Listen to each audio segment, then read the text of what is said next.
산불 진화에 특화된 119 산불 특수대응단이 현장에서 활동하고 있습니다. 산불에 신속히 대응할 수 있도록 24시간 근무 체제를 유지하고 있습니다. 대구시의 신규 주택 승인 전면 보류에 대해 기대와 우려의 목소리가 나오고 있습니다. 이번 정책이 지역 부동산 시장에 어떤 영향을 미칠 수 있을지 전문가에게 들어봅니다. 예천군청 육상선수단이 창던지기 남태풍 선수와 400m 허들 도광병 선수를 영입했습니다. 전국체전에서 소속 선수 전원이 경북대표로 참여해 좋은 성적을 거두겠다는 각오입니다.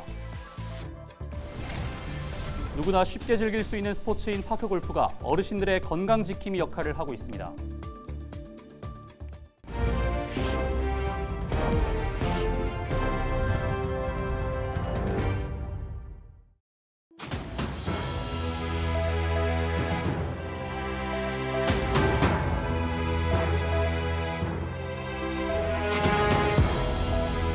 시청자 여러분 안녕하십니까? 헬로티비 대구 경북 뉴스입니다.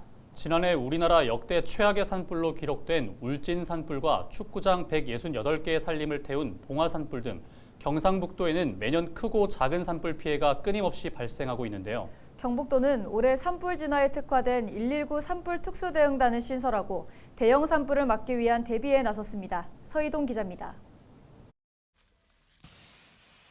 지난달 30일 봉화군의 한 빈집에서 시작된 화재가 인근 야산으로 번졌습니다. 당시 봉화 소방서 인력이 모두 출동하는 대응 1단계까지 발령됐던 상황. 다행히 대형 산불로는 번지지 않고 1시간 20여 분 만에 진화됐는데 이 과정에서 올해 경북도가 신설한 119 산불 특수 대응단의 지원이 빛을 발했습니다. 이번 봉화 산불은 야간에 발생해서 대형 산불로 이렇게 커질 우려가 있었지만 저희가 24시간 근무를 하고 있어 신속히 대응할 수 있었고 일선 소방관서인 봉화소방서와 협업하여 산불 주불 진화에 최선을 다했습니다.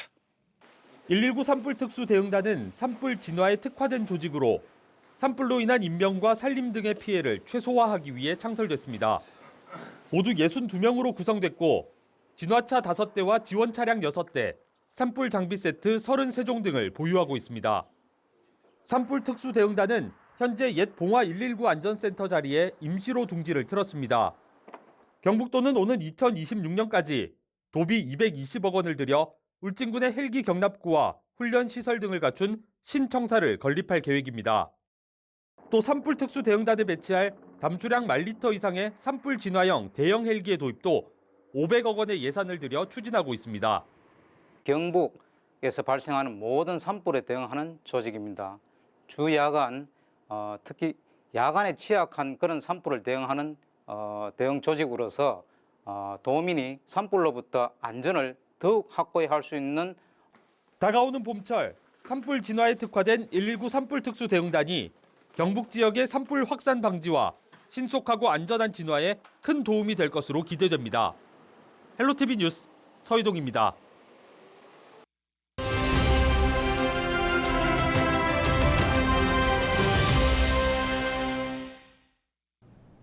대구시의 신규 주택 승인 전면 보류에 대해 우려하는 목소리들이 나오고 있는데요. 이슈앤피플에서 전문가의 이야기를 들어보겠습니다.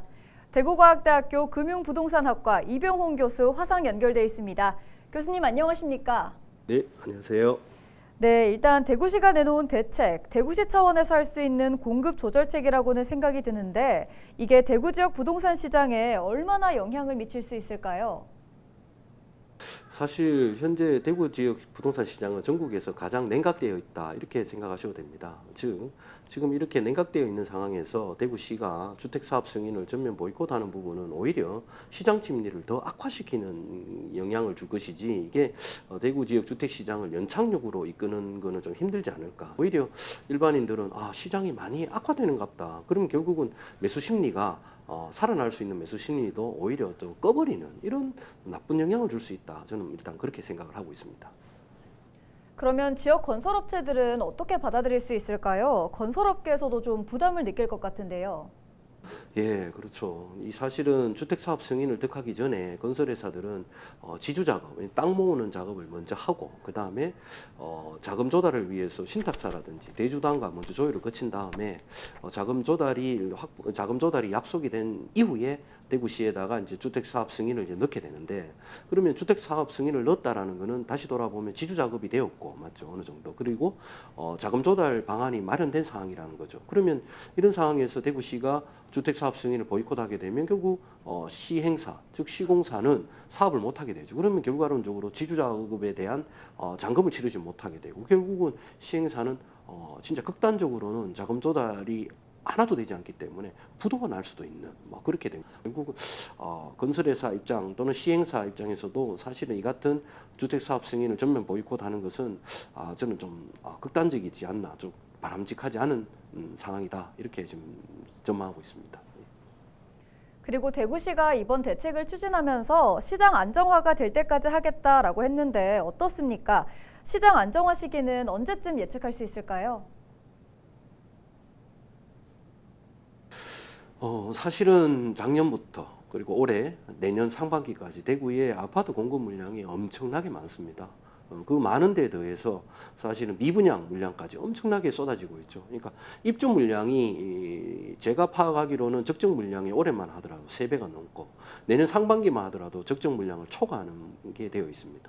그래서 당분간은 여러 전문가들도 다 같이 그런 견해를 내고 있는 것과 같이 당분간은 부동산 시장이 이런 침체기를 거듭할 수밖에 없고, 예, 그리고 지금 이런 과잉 공급 물량이 어느 정도 시장에서 소진되는 시점 정도 가야지 시장이 조금씩 회복될 수 있지만 당분간은 그 시기를 가늠하기는 좀 어려운, 그만큼 암흑기다, 이렇게 저는 보고 있습니다.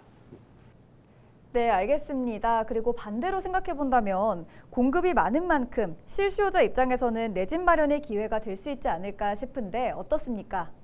사실 이렇게 공급 과잉으로 해서 집값이 하락하는 게 어떤 언론들에서는 위기라고 생각하지만 전혀 그렇게 생각하지 않습니다. 오히려 14년 만에 다시 오지 않을 기회가 왔다. 실수요자나 무주택자들한테는. 지금 뭐 수성구나 다른 구도 신축 아파트 같은 경우에 전세 가격까지 하락을 하고 매매 가격은 뭐 사실은 거래량이 없으니까 뭐 얼마만큼 하락했는지 예측하기도 어려운 입장입니다. 고로 아마 이 방송을 들으시는 무주택자분들이나 또는 실수요자분들, 또 이런 분들 중에서 또 실수요자분들 중에서는 이제 낡고 오래된 주택을 새 주택으로 바꿀 수 있는 아주 절호의 기회입니다. 그래서 중앙정부에서 실시하는 뭐 특례 보금자리론이라든지 또는 뭐 무주택자를 위한 여러 가지 정책들이 있습니다. 이런 것들을 잘 활용하셔가지고 앞으로 이 위기를 절대 놓치지 않은, 그리고 앞으로 또 언제 이런 기회가 올지는 또 가늠하기도 힘들거든요. 그래서 실수요자한테는 더없이 좋은 호기다, 저는 그렇게 생각을 하고 있습니다. 네, 알겠습니다. 여기까지 듣겠습니다. 교수님 감사합니다. 네, 수고하셨습니다.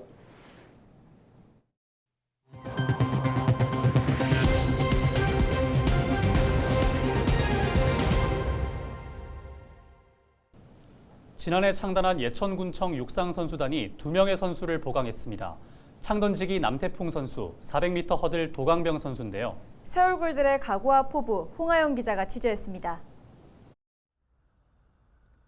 도움닫기를 하고 몸의 회전을 이용해 힘껏 던집니다. 단거리 육상 선수의 스피드에 리듬감까지 살려 허들을 넘고 또 넘습니다. 지난해 창단한 예천 육상 선수단의 새로운 얼굴, 창던지기 남태풍 400m 허들 도강병 선수입니다. 1월 1일부로 예천군청 소속으로 뛰게 된 두 선수. 먼저 남태풍 선수는 지난해 전국체전 창던지기 부문에서 75.37m의 기록으로 우승을 거둔 실력자입니다. 지난해까지 성남시청 선수로 있다가 예천군청 육상선수단 입단 희망을 밝혔습니다. 일단 운동 환경이 좋으니까 안에서도 밖에서도 이렇게 잘 할 수 있게 되고, 네, 또 감독님이 이제 지원도 많이 해주시고 그래서 올해 가장 큰 목표는 아시안 게임 선발돼서 출전하는 게 가장 큰 목표고요. 도강병 선수는 제1교포 4세입니다. 2019년 일본 내 선수권 대회에서 49.71초를 기록하며 한국 기록 49.80초를 넘어서기도 했습니다. 지난 전국체전에서 제1선발로 출전하기도 했고 올해부터 운동에 전념하겠다며 한국행을 택했습니다. 韓国代表として活躍することで、家族に恩返しできたらなという思いで、海を渡って韓国に来ました。アジア大会とアジア選手権でメダルを取ることが一番の目標で、あわよくば世界陸上の代表にもなれたらなと思っております。 지난해 전국체전에서 김규나, 윤대욱 선수도 멀리뛰기와 장대 높이뛰기에서 각각 3위의 성적을 거뒀습니다. 아시안게임 한국 대표로 참가하는 것이 목표고 10월 가을에 열리는 전국체전에서는 우리 4명의 선수가 저는 경상북도 대표로 참가해서 우수한 성적을 거두는 것이 최종 목표입니다. 목표를 이루기 위해 한겨울에도 훈련에 전념하는 선수들. 선수들의 땀과 노력이 좋은 결과로 이어질 수 있길 기대합니다. 헬로티비 뉴스 홍하영입니다. 날씨는 춥지만 야외에서 파크 골프를 즐기는 어르신들이 많습니다. 공과 골프채만 있으면 누구나 쉽게 즐길 수 있는데요. 파크 골프로 몸을 움직이며 추위를 이기고 마음의 건강을 챙기는 어르신들을 소개합니다. 신병균 기자가 전해드립니다. 청도군 매전면 장현 생태공원 파크 골프장. 어르신들이 3, 4, 5 함께 모여 파크 골프를 즐기고 있습니다. 가족 스포츠로 알려진 파크 골프는 공과 골프채만 있으면 즐길 수 있어 장비에 대한 부담이 적고 쉽게 배울 수 있습니다. 경기 방식은 다양합니다. 포섬 방식이 일반적입니다. 4명이 2대2로 팀을 나누고 각 팀당 공 1개를 번갈아 치며 승부를 겨룹니다. 각 홀마다 승부를 내고 이긴 홀이 많은 사람이 우승하는 방식도 있습니다. 공원에서 대화를 나누며 몸을 사용하기에 어르신들 심신 건강에 좋습니다. 우리 파크 골프는 돈도 적게 들고 마음 놓고 내 시간 나는 대로 칠 수 있어서 정말 좋은 운동입니다. 이게. 기분도 좋고 웃기도 하고 이 다리도 아픈 거 많이 좋아졌고 항상 즐기면서 혼자 치도 되는 경기고 2명, 3명, 4명씩 쳐도 되는 경기이고 사전 예약도 안 해도 요거면 다 만나게 돼가지고 청도에서는 13개 팀 700여 명이 파크 골프를 즐기고 있습니다. 청도군은 각 읍면동에 18홀 이상 파크 골프장을 조성할 계획입니다. 시설이 많이 부족한 편입니다. 그러니까 원래 우리 군에서도 지금 읍면마다 최소 18홀 이상 그 파크 골프장을 지금 건립할 계획을 가지고 있기 때문에 앞으로 뭐 어르신들이 파크 골프를 이용하는데 상당히 좋은 그런 환경이. 누구나 쉽게 즐길 수 있는 파크 골프가 어르신들의 몸과 마음의 건강 지킴이 역할을 톡톡히 하고 있습니다. 헬로티비 뉴스 신병균입니다. 예천군이 안동 예천행정구역 통합 추진 철회를 요청한 데 대해 안동시가 공식 입장을 전달했습니다. 안동시는 행정구역 통합은 양지역의 백년대계를 결정짓는 주요 정책 현안이자 법적으로도 지역 주민들이 주민투표로 결정하는 사안이라며 공론화 과정을 행정이 지원하는 것은 당연한 책무라고 밝혔습니다. 또 양지역의 갈등을 유발한다는 예천군의 지적에 대해서는 현안에 대한 찬반 의견을 갈등으로 부각시켜 지역 주민들의 논의 자체를 막고자 하는 논리로 보여진다며 찬반 논란조차도 공론화의 과정으로 존중되어야 한다고 말했습니다. 예천군은 이에 앞서 지난달 18일 안동시에 보낸 공문을 통해 갈등을 유발하는 통합 추진을 멈추고 도청 신도시 주민의 불편사항을 해결하는 데 힘을 모아달라고 요청했습니다. 지난 1일 대구 성서공단 인쇄공장 화재와 관련해 대구 지역 시민사회가 화재 예방 대책을 세울 것을 요구했습니다. 대구안전생활실천시민연합은 2일 보도자료를 통해 지난 12월 성서공단 인쇄공장 화재 이후 2달도 안 된 시점에 또다시 대형 화재가 발생했으며 노후 산단 화재 취약시설에 대한 정밀 진단이 필요하다고 말했습니다. 또 골목이 좁아 소방차 접근이 어렵고 스프링클러조차 갖추지 않은 곳들이 있어 자칫 대형 인명 피해도 우려되는 상황이라며 근본적인 화재 예방 대책을 세워야 한다고 강조했습니다. 문경시가 소상공인 점포의 수리 등 시설 개선을 지원합니다. 올해 지원 사업 대상은 150여 곳으로 점포별 시설 수리와 장비 및 집기 교체, 포장재 제작 등을 업체별 500만 원 한도에서 최대 70%인 350만 원까지 지원합니다. 신청일 기준 사업자 등록과 대표자의 주민등록이 모두 문경시로 되어 있는 소상공인 중 개인 사업자면 오는 6일부터 24일까지 사업장이 있는 읍면동 행정복지센터에서 신청하면 됩니다. 대구 동구청이 올해부터 출생신고를 하는 가구에 태극기를 무료로 증정합니다. 태극기 무료 증정 사업은 저출산 시대의 가정의 출산을 축하하고 태극기 달기 운동 동참 분위기를 조성하기 위한 것으로 동구에 주소를 둔 시민이 대상입니다. 동구청은 이번 태극기 증정과 함께 국경일 등의 태극기 달기를 확산하기 위해 다양한 방안을 모색하겠다고 밝혔습니다. 이상으로 뉴스를 마칩니다. 함께해 주신 여러분 고맙습니다.